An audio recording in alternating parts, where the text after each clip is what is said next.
So the Sgcarmart team is now here at the biannual Japan Mobility Show 2025 in Tokyo. And at this year's show, we have at least 15 passenger car brands, including Toyota, Lexus, Mazda, Subaru, even BYD, which is the only Chinese brand in the show this year. But it is not just about the cars. Because this is the mobility show, we have all sorts of mobility designs and ideas over here, including a chair that can walk by Toyota. And over there behind me, we actually have a plane, or rather a vehicle that can fly that is made by Lexus. That's so interesting. Yes, so stay tuned, stick with us, and we'll bring you all the thrills and spills of this year's Japan Mobility Show 2025. Let's go!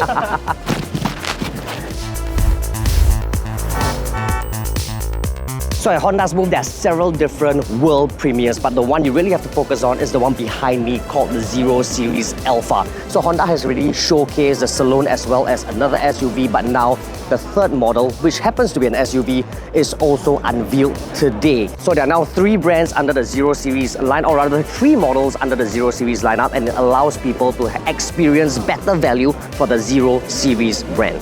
So at the CCP, there are several different concepts on stage, quite cool, quite interesting, but this behind is the coolest of them all. This is what they call the Reimagined e-Sky. All electric, A-car looking, kind of reminds me of the Suzuki Hustler. So there are 2 world premieres at Subaru's booth. One is this is a result of the Honda, right? It is called the Subaru Performance ES Gen I. And it's another concept called Performance ES Sky, which is an all-electric performance vehicle. This remains to be an ICE. So BYD unveiled is BYD Reco K car. Now, historically speaking, K cars have always been dominated by Japanese car makers. So it's a really, really bold move by BYD. So the question is, can this car be a success in Japan market? Well, I guess only time will tell. So Mazda made several world premieres here at the Japan Mobility Show. So you had one called the Vision X Compact. Looks like a hot hatch in a bread. Looks really, really cool, really, really funky, but that's not what I want to focus. It's this car here. This is the Vision X Coupe. It looks wonderful. It's a thing of beauty. So according to Mazda, actually, this car is capable of about 510 brake horsepower and up to 800 kilometers of range when it's fully juiced up. So now that you're seeing both concept cars at Mazda's, you gotta check this car out. This car is obviously more relevant to Singapore's market, and this was the all-new Mazda CX-5. So it's basically feature chocolate lens. Even the tail and the front is now more upright than before. Overall, the entire car has grown in terms of dimensions, so it's now bigger, more spacious. Head and leg room is not going to be a problem at all. But one thing you have to know is that this car at launch comes equipped with a 2.5-litre power plant, pumps out about 190 brake horsepower. Obviously, when the car comes to Singapore next year, Q3, there might be some changes. We're not too sure yet, but this is an all-wheel drive variant. So will we be getting an all-wheel drive variant? We're not sure at all. But one thing is for sure, the CX-5 is now a lot more premium than before, all thanks to the logo now being replaced by the Mazda moniker. I like it. Now, I think Lexus has probably one of the most fascinating booths right here at JMS 2025, and that's because it has chosen not to put the spotlight on just a single vehicle, but rather a 360-degree vision of mobility that encompasses multiple flagships, multiple ideas of what moving about can look like in luxury. There's a lot for us to sink our teeth into, so without further ado, let's jump into it. Now, the first piece of that vision that I want to focus on is the LS concept, and I've deliberately chosen to stand at this angle because you can see that. Yes, this is a minivan with 6 wheels. Let's do a quick walk through the car's design. I think definitely the defining feature is the fact that this car has 6 wheels, but more than it just being a design quirk, actually there are functional reasons for this decision.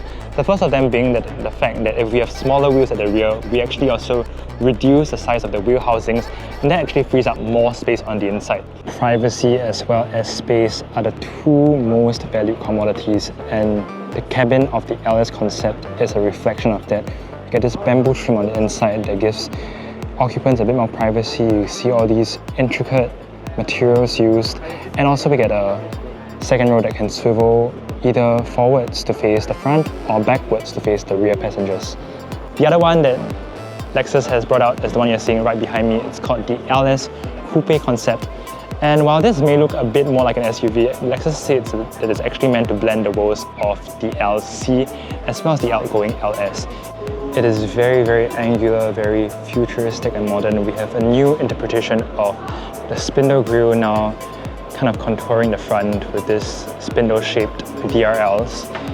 Very, very sweeping lines across the side, massive wheels. I think these are 24 inches or something. One interesting design highlight I want to point out is this brake light or fog light at the rear that is supposed to be an homage to the Lexus LFA's tri-exhaust tips.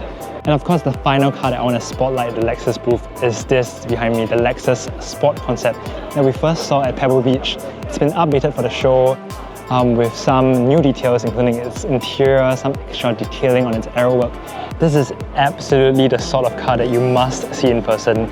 You know, if you see a sports car, a performance car, it's supposed to make you feel emotions, and I think that's exactly what they've managed to achieve with the Sport concept. As you can see, we get a steering yoke at the front, we get this wraparound style screen, and in fact there is a layered screen that kind of pops up to provide more information. Sports cars are all about proportions, right? And I think one of the most defining features on the Sport concept is how strong its shoulders are. Just look at the bulging arches over here. And also, just like the LS Coupe concept, we get a nod to the LFA in the form of this brake light with this tri-light element design that is, again, a callback to the LFA's tri-exhaust tips. Whether or not this is the successor to the LFA officially, well, we'll just have to wait and see. Well, you might be wondering what a piece of machinery like this is doing at the Toyota booth in Japan Mobility Show.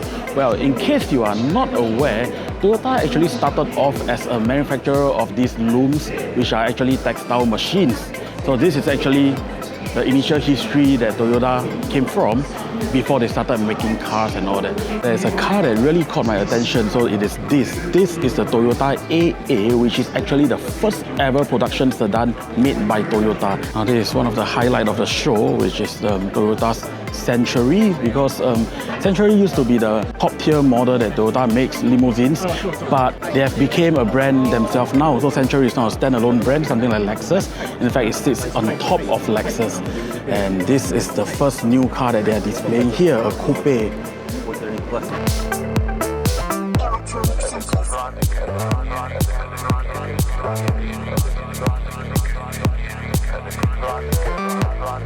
So this right here is probably one of the most exciting concepts that Toyota is showing today. This is the Corolla concept. Yes, I know it looks nothing like the Corolla that you are familiar with. So Toyota, if you know, they actually have this multi-pathway strategy whereby they focus not just on EV like many other brands. They are focused on building EVs, you know, plug-in hybrid PHEVs, normal hybrid, and your ICE vehicles. So what they are saying is that this new Corolla concept, the platform will be able to accommodate all sorts of drivetrain. So that is in line with Toyota's multi-pathway strategy. So this car behind me right here, this is quite exciting because this is a new Land Cruiser FJ. It is a proper body-on-frame off-road design. And of course, being a Land Cruiser FJ, you kind of know where the heritage comes from. So the Land Cruiser FJ is actually a compact SUV, but it still has all the off-roading ability and a very funky, very stylish design. The sad part is that it seems that there are currently no plans to bring the Land Cruiser FJ into Singapore. Now, so over here at the Japan Mobility Show, the Toyota RAV4 is actually presented in 3 different variants. So right here, this white car, it is the GR version, which looks pretty sporty with that bumper. It reminds me of a GR Yaris, that bumper design. Currently, there are no plans to bring it into Singapore just yet. And beside the base model that I've talked about, that model is actually the RAV4 Adventure. The RAV4 Adventure, it is equipped with a gearbox with high and low range transmission, so it is probably way better for off-roading if that's what you need. But once again, it seems like it is not coming to Singapore. So this car right here beside me, this is the new Toyota RAV4. It has been designed with the latest Toyota Hammerhead design language. As you can see, the headlight and all, it is a little bit reminiscent of the latest models like the Prius, the new Camry and all that. So above all, this model, it will be arriving in Singapore really soon. In fact, you can expect to see it at the Singapore Motor Show, which is early next year. And this car, when it arrives, it will be all-wheel drive, it will be a Cat B B model, and it is a full-on hybrid. So you can expect fuel savings, good fuel economy from this stylish RAV4 over here. So as you can see, if you are familiar with the existing RAV4, this is a little bit different because you get a full digital cluster display over here. And one thing I really love, they still retain some physical controls. This looks like it's for temperature, aircon and all that. And you get a volume knob in the middle. This is actually quite handy, and the screen looks to be of a proper decent size. And another thing that I noticed is that the gear lever, from what I remember, the RAV4 had a old school gear lever. It has been upgraded to this little knob over here. Of course, you get some USB-C ports here as well. None of these details are finalized until we actually get the local model homologated, so I'm not exactly sure what the equipment will be like in the local model, but this is, well, a quick look at what the car looks like. So now I'm gonna walk over to check out the Daihatsu booth. If you are not familiar with it, the brand Daihatsu is known for making small, K cars, compact, very cute cars actually. So, well, let's see what they have here.